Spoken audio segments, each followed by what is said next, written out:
এই একটা লাইনেই প্রমাণিত হয় শেখ হাসিনা জঙ্গি দমনের নামে যা করেছেন এটা প্রহসন, তামাশা এবং নাটক।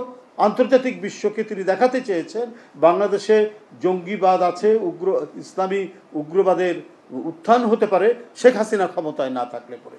গণতন্ত্রে তো কথা বলাও যাবে, কথা নিয়ে আলোচনা সমালোচনাও করা যাবে, এটাই তো গণতন্ত্রের প্রধানতম শর্ত,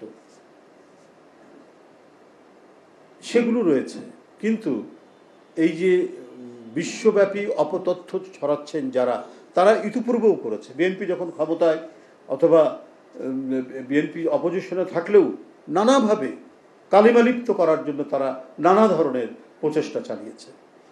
এবং তারা যে এই প্রচেষ্টাটা চালিয়েছে চক্রান্তমূলকভাবে, এটা আবার তাদেরই মুখ থেকে, তাদের দোসরদের মুখ থেকেই বেরিয়ে এসছে। শেখ হাসিনার অত্যন্ত প্রিয়ভাজন একজন পুলিশের আইজি, তিনি রিটায়ার্ড করার পর, তখনও শেখ হাসিনা ক্ষমতায়, তিনি একটি বই লিখেছেন, তার মানে এক ধরনের একটা বায়োগ্রাফি তিনি লিখেছেন। সেই তার লেখার মধ্যেই তিনি উল্লেখ করেছেন যে শেখ হাসিনার আমলে জঙ্গিবাদ দমনের নামে মাঝে মাঝে যে কাজগুলো তিনি দেখাতেন, এগুলো যে নাটক, সেই নাটকের একটা পরোক্ষ উল্লেখ সে আইজি সাহেবের বইয়ের মধ্যে আছে। মোহাম্মদ শহীদুল ইসলাম বা শহীদুল হক বোধহয় তার নাম, শহীদুল হক তার নাম, তার বইয়ের মধ্যে এটা আছে। সুতরাং এই একটা লাইনেই প্রমাণিত হয় শেখ হাসিনা জঙ্গি দমনের নামে যা করেছেন এটা প্রহসন, তামাশা এবং নাটক। আন্তর্জাতিক বিশ্বকে তিনি দেখাতে চেয়েছেন বাংলাদেশে জঙ্গিবাদ আছে, ইসলামী উগ্রবাদের উত্থান হতে পারে শেখ হাসিনা ক্ষমতায় না থাকলে পরে। সেটা ছিল তার এই 16 বছরের একটি রাজনৈতিক অপকৌশল এবং একটি ঘৃণ্য অপকৌশল। এই অপকৌশল দিয়েই তিনি তার রাজত্ব চালাতে চেয়েছেন। এবং তাদেরকে যারা, তাদের আন্তর্জাতিক প্রভু যে দেশটি, তারা তাদেরকে মদত দিয়েছে। এবং এখনো পর্যন্ত যে টোনে আওয়ামী দোসররা, ফ্যাসিবাদীরা কথা বলে, আমরা সেখান থেকে, সেই দেশ থেকে একই রকম টোন আমরা পাই।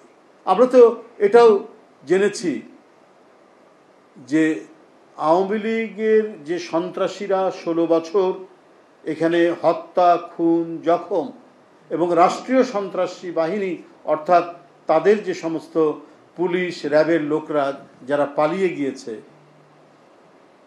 দলের নেতাকর্মী সহ এবং রাষ্ট্রীয় কর্মচারী যারা ফ্যাসিবাদের পক্ষে অবস্থান নিয়ে জুলুম, নিপীড়ন, নির্যাতন, হত্যা, রক্তগঙ্গা বইয়ে দিয়েছে, তারা তো পার্শ্ববর্তী দেশে তাদের অবস্থান করছেন। এটা তো আমরা শুনেছি, এটা তো আমরা জানছি, নানাভাবেই জানছি। অনেক লোক যারা ধরা পড়েছেন পার হতে গিয়ে, সেখান থেকেই তো প্রমাণিত হয় যে তারা নানাভাবেই সেখানে গেছেন এবং বেশিরভাগ মানুষ গেছেন, এর বাইরেও বিভিন্ন দেশে গেছে। তো সুতরাং তারা তো বসে নেই, তাদের অনেক টাকা, অনেক কালো টাকা, এবং এই টাকা তারা খরচ করছেন নানাভাবেই বিভ্রান্ত রটানোর জন্য। বিভিন্নভাবে তারা সেই টাকাগুলো ব্যবহার করছেন বাংলাদেশের ভাবমূর্তিকে টার্নিশ করার জন্য। আঙ্গুল দিয়ে দেখান তো দেখি যে বাংলাদেশে কে, কোথায়, কোন জায়গায় জঙ্গিবাদের উত্থান হয়ে একটা বড় ধরনের কোনো ঘটনা ঘটেছে, সেটা তো হয়নি।